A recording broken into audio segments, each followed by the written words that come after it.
పొగ త్రాగుట, మద్యం సేవించుట ఆరోగ్యానికి హానికరం. Smoking and drinking is injurious to health.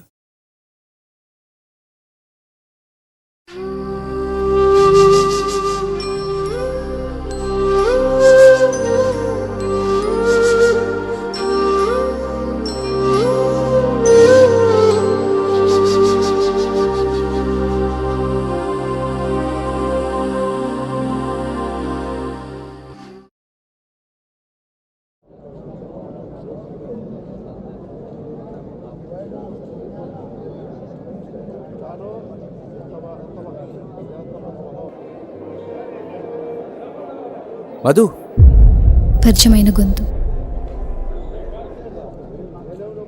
Madhu ఇక్కడ. గుండె మూలల్లో నిండిపోయిన పిలుపది.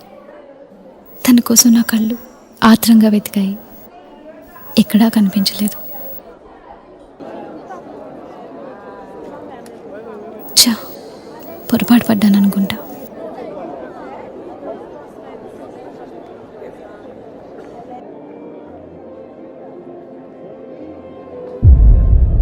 చందు లేదు, ఖచ్చితంగా చందునే.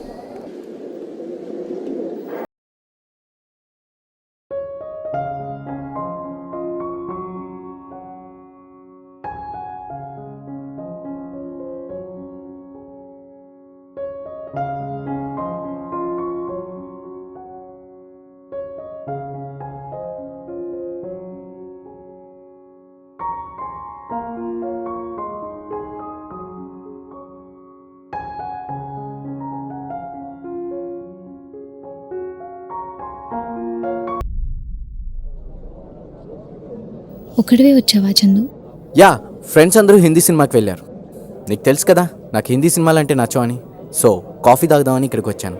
ఇంతలో నువ్వు కనిపించావు. ఎన్ని రోజులైంది మధు నిన్ను చూసి? ఎలా ఉన్నావు? టీసీఎస్లో జాబ్ వచ్చిందంట. లాస్ట్ ఇయర్ పెళ్ళి కూడా చేసుకున్నావంట కదా. కనీసం నన్ను పిలవచ్చు కదా మధు. నో వన్ థింగ్, నువ్వు అప్పటికంటే ఇప్పుడే ఇంకా అందంగా ఉన్నావు. ఏంటి మధు, నేను ఇంత యాంగ్జైటీగా మాట్లాడుతుంటే నువ్వు అలా డల్గా ఫేస్ పెట్టి కూర్చున్నావు? నువ్వెందుకు ఏడుస్తున్నావు చందు?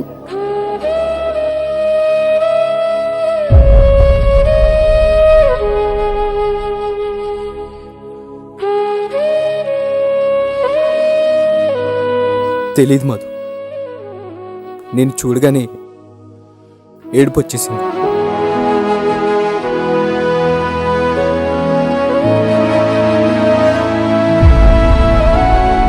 మాటలు గడ్డగట్టుకుపోయాయి. ఇద్దరం మౌనంగా నడుస్తున్నాం. పక్కనే చేతికి అందేంత దూరంలో తను.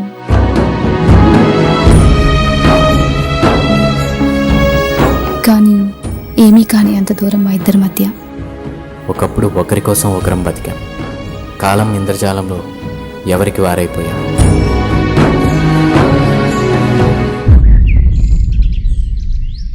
నువ్వేమంటున్నావో నీకు తెలుస్తుందా మధు? అన్నీ ఆలోచించే చెప్తున్నా చందు. నువ్వు ఆలోచించు. మన లైఫ్ మనది మాత్రమే కాదు, అది మన వాళ్ళది కూడా.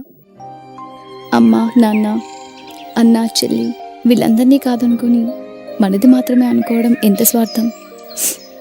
ప్రేమలో స్వార్థం ఉంటుందా చెప్పు?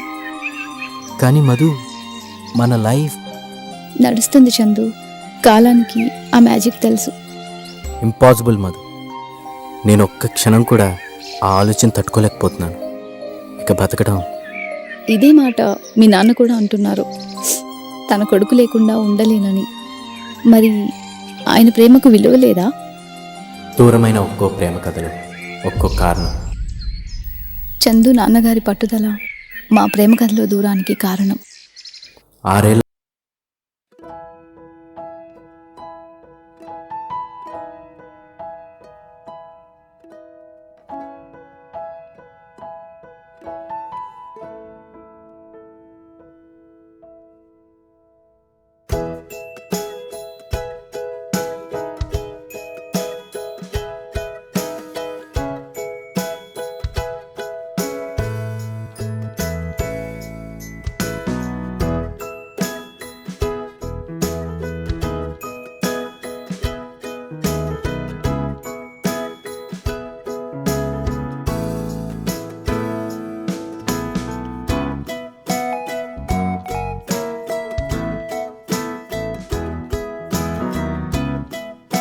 ఆ 6 ఏళ్ల ప్రేమ జీవితాంతం పంచుకోకుండానే విడిపోవాలంటుంది.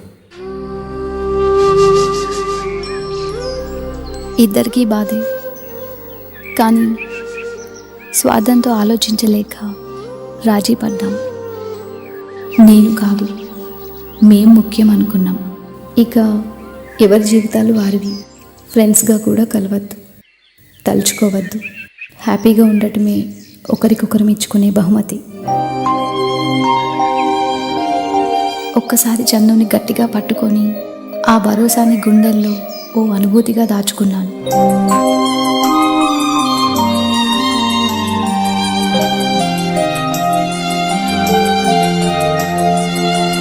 మధుని వదలలేక వదిలి వెళ్ళిపోయాను.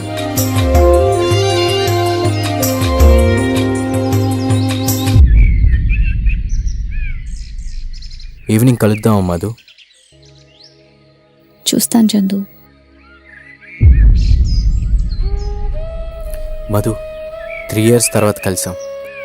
ఇలా ఇప్పుడే మళ్ళీ విడిపోవడం, నీతో చాలా మాట్లాడాలి. రేపు మార్నింగ్ 10 o'clockకి మినర్వాలో కలుద్దాం. బాయ్.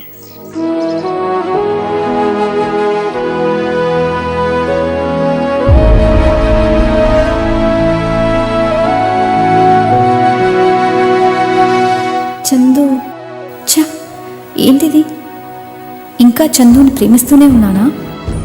మొదట్లో చందుని చూడటానికి, తనతో మాట్లాడడానికి మనసు ఎంత ఆతృత పడేదో, ఇప్పుడు అదే ఆతృత, అదే తీయటి ఆనందం. మరి ఈ 1 year నా భర్తతో పంచుకున్న లైఫ్ ఉట్టిదేనా? కాదు. శేఖర్ నా జీవితంలో ఎంతగా నిండిపోయాడో నాకే తెలుసు. అయినా ఎక్కడో ఏదో మూల ప్రేమ అనే మాట వినబడగానే నా కళ్ళ ముందు చందునే కనబడుతున్నాడు. చాలా మారిపోయావు మధు. లావెక్కాను కదా? మరీ అంత కాదులే, కాస్త లావెక్కావు అంతే. నువ్వు మాత్రం అలానే ఉన్నావు. ఇంకా నీ జిమ్ కంటిన్యూ చేస్తున్నావా? ఇద్దరం ఒకరి లైఫ్ గురించి ఒకరు చెప్పుకున్నాం. సాధించిన విజయాలు, చేస్తున్న ఉద్యోగం. శేఖర్ ఎంత బాగా చూసుకుంటున్నాడో చందుకు చెప్పాను. ఇవన్నీ పై మాటలే. మా ఇద్దరి మనసులో ఏదో అలజడి. ఇంకేదో అడగాలని, మరింకేదో చెప్పాలని. ఎలా ఉన్నావు మధు? చందు, లైఫ్ మనకెప్పుడు మంచి చేస్తుంది. మనమే మొండిగా మనకిదే కావాలని పట్టుబడతాం. మనమే దానికి ఎగ్జాంపుల్. లైఫ్ని యాక్సెప్ట్ చేస్తూ వెళ్తే ఎప్పుడూ ఆనందంగానే ఉంటాం. నువ్వేం మారలేవు. ఇప్పటికీ లైఫ్ని అదే పాజిటివ్ యాంగిల్లో చూస్తున్నావు. అందుకే నా మధు, సంథింగ్ యూనిక్. నీ మధు కాదు, మా శేఖర్ మధు. అర్థమైందా? 3 గంటలు ఎలా గడిచిపోయాయో తెలియలేదు. కాసేపు కబుర్లు, మరి కాసేపు మౌనం.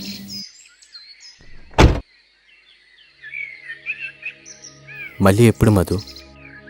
ఇలాగే లైఫ్లో ఎప్పుడో తిరిగి కలిసినప్పుడు. రాక్షసి, కనీసం ఫోన్ నెంబర్ అయినా ఇవ్వచ్చు కదా. వద్దు చందు, బలహీనత ప్రేమని చంపేస్తుంది. మళ్ళీ కలుస్తామో లేదో, తిరిగి చూసుకోగలమా? బాయ్ అనటానికి మనసు ఉన్నవారు రెండూ సిద్ధంగా లేవు. ఇన్నేళ్ల తర్వాత కూడా అదే కోరిక. ఒక్కసారి గట్టిగా చందుని హత్తుకోవాలని. మనసు వెనక్కి లాగుతుంది, సంస్కారం ముందుకు నడిపిస్తుంది.